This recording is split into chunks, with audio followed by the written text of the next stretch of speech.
Hello everyone. Today we shall talk about ground improvement by thermal methods,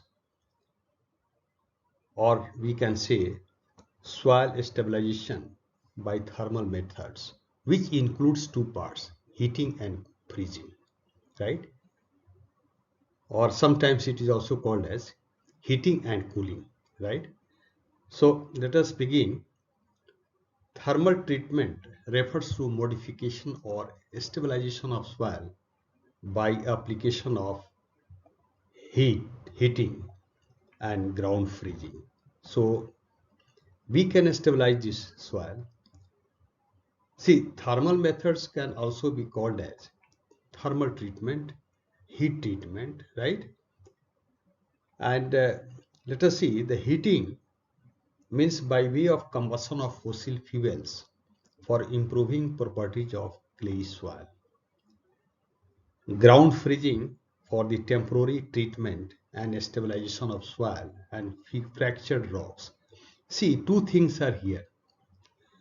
Heating, that means the ground improvement of a cohesive soil can be carried out by heat treatment, by heating method, right? So heating method, remember that heating is possible only for cohesive soil, clay soil or fine grained soil, right? That means clay soil, the engineering properties of the clay soil can be improved by heating method or heat treatment method. Whereas, see, ground freezing is nothing but it is a temporary treatment. And this can be utilized for all types of soil. Remember it, all types of soil, this ground freezing can be carried out. So let us see the next points. We shall discuss about these two topics: stabilization by heating or heat treatment method, or ground freezing method. So heating and freezing, both the method we shall discuss in details. So the first method, what it says that heat treatment for soil stabilization includes burning petroleum products directly into soil borings, right? And surface heating from the close proximity burners of traveling heaters. So by surface heating or by burning of petroleum products into a holes, right, in soil borings, in soil holes, we can go for the heat treatment. Heating is an effective method of soil treatment for fine grained soil or clay soil. As I told you, heating treatment is carried out only for fine grained soil or clay soil. Heat affect clay chemistry. Whenever we are going to heat the clay, in that case normally what happens? The clay chemistry is going to be affected. It alters the clay mineralogy and changes occur in the actual mineral structure of the soil.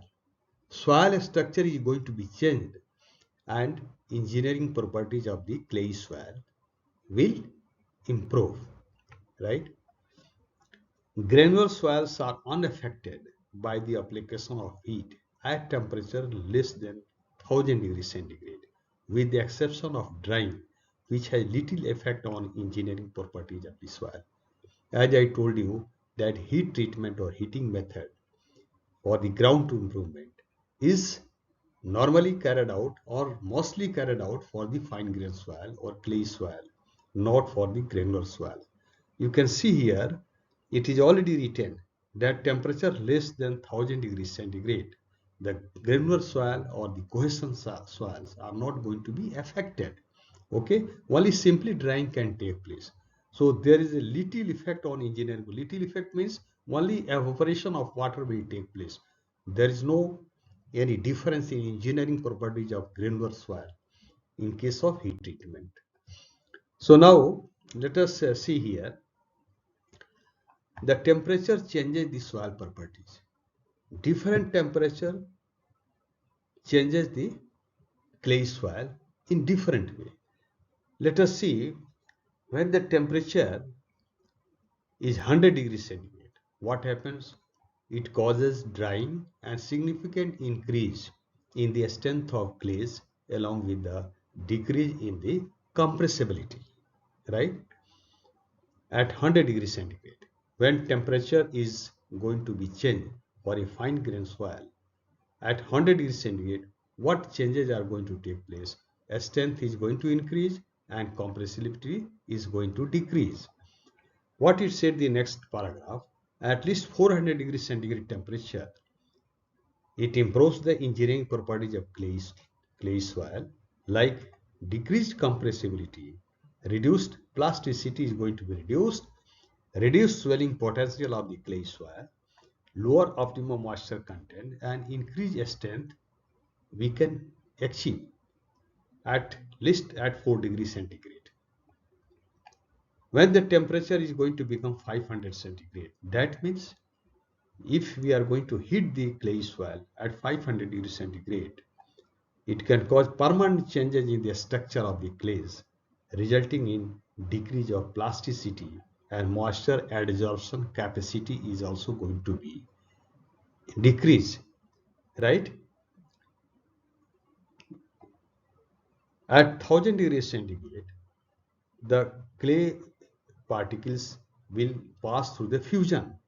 That means the solid, it will become a solid substance.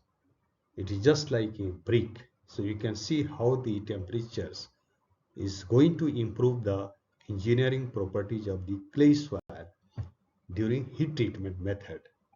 Okay, so it is reported that heat has changed expensive clay into a non-expensive clay. So there is a great benefit by the heat treatment.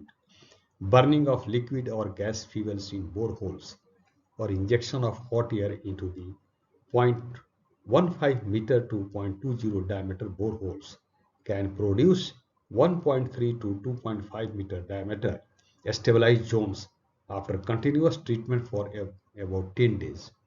So if you are going to burn the fuel in this diameter of the boreholes, this diameter surrounding these boreholes are going to be stabilized, right? For at 10 days, after the 10 days, or you can say this much diameter, 1.3 to 2.5 meter diameter soils are going to be stabilized surrounding these diameters after the 10 days. So now we shall see the next topic, that is the ground freezing method. As I told you, we are discussing about the ground improvement techniques by the thermal methods. So these methods include two methods: heat treatment or by heating, soil stabilization by heating, or second is freezing. So the next one is ground freezing methods. What it says that the principle of ground freezing is that when the moisture or pore water in the soil freezes, the soil particles are bound together, creating a rigid structure with considerable strength and stiffness. Once, but the pore water is important in the soil. If the pore water is not there, in that case freezing may not take place. So pore water is an important criteria in case of ground freezing method. So it will recreate rigid structures. Once it freezes, it will create the rigid structure, and the strength and stiffness will also increase. See, unlike heat treatments, artificial freezing may be applicable to a wide range of soil types, grain sizes, and ground conditions. Almost it can be utilized for most of the soils. Fundamentally, the only requirement, as we discuss in this first paragraph, is the ground has sufficient soil moisture or pore water. Water is very important for the freezing. Ground freezing is always only a temporary stabilization technique. An important attribute is that frozen soil becomes a nearly impermeable material. So it is a temporary stabilization. Why temporary stabilization required? That also we shall study in the next slides, or the next slide. The technique is currently used for temporary increase of strength and temporal sort of water seepage around a open cuts, shaft excavation, tunneling. So what advantage is there if you are going to make the soil impermeable, if you are going to control the seepage by freezing method, the other constructions works can be carried out. That means shaft excavations can be carried out, tunneling work can be carried out if the seepage is going to be controlled by freezing. Frozen ground can have increased shear strength up to 20 times that of unfrozen soil.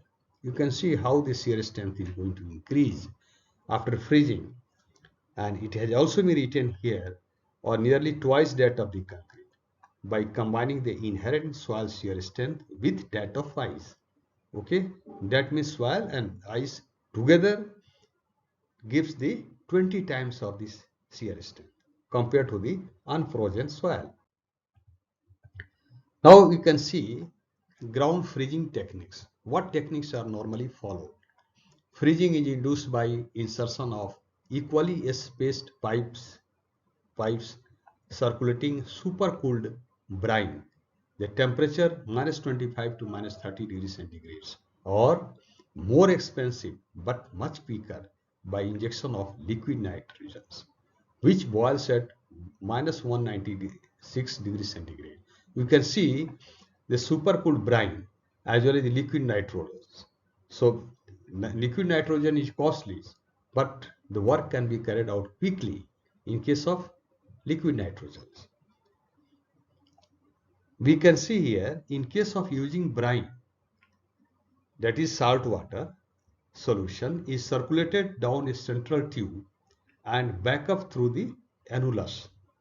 This you can see the chilled brine or cooled brine. This is a mobile freeze plant. Here you can say developing freezing wall, heat from soil. She gave it example of freezing by circulating supercooled brine. So what is going to happen here?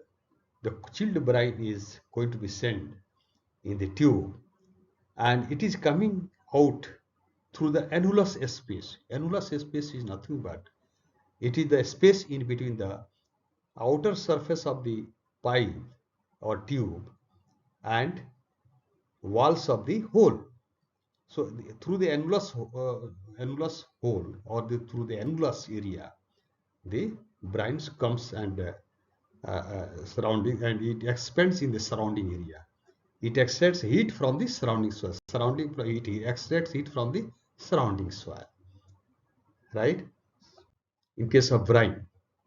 So next point, what you see that a strong saline, usually calcium chloride solution, has a much lower freezing point that of a typical pore water and will therefore remain fluid even at temperature as low as minus 35 degrees centigrade. The pipes are usually placed in a row or a line. You can see this figure also to provide a continuous wall or temporary structural element to support higher load or provide a hydraulic barrier for the groundwater cutoff. You can see here 3-inch freeze pipe is here, and after 1 to 2 weeks you can see this area is going to be frozen, right? And after 2 to 3 weeks the whole this area is going to be frozen. So in the row, what is going to happen? It will work like just impermeable boundary layer, right? So after freezing, this area will work as a temporary structure, right, to support higher loads or provide a hydraulic barrier for groundwater cutoff. Suppose this side water is flowing from this side to this side, and if you are going to make a arrangement of this impermeable layer by the freezing, then the seepage will not take place this side. It will work as a barrier. Next we can see here, using liquid nitrogen from ground freezing is more costly due to the expense of the nitrogen, which is expended or spent and therefore must be regularly replenished to maintain freezing. But due to extremely low temperature generated, minus 196 degrees centigrade, freezing will be very rapid because temperature is very low. So freezing will take place very fastly. In addition, the necessary cooling equipment is substantially less involved in case of liquid nitrogen and less costly than the brine cooling unit and may not require a locally available power. Power supply is also not required in case of liquid nitrogen, right? Less cooling equipment is also involved and you can less costly than the brine cooling unit. So that advantage there.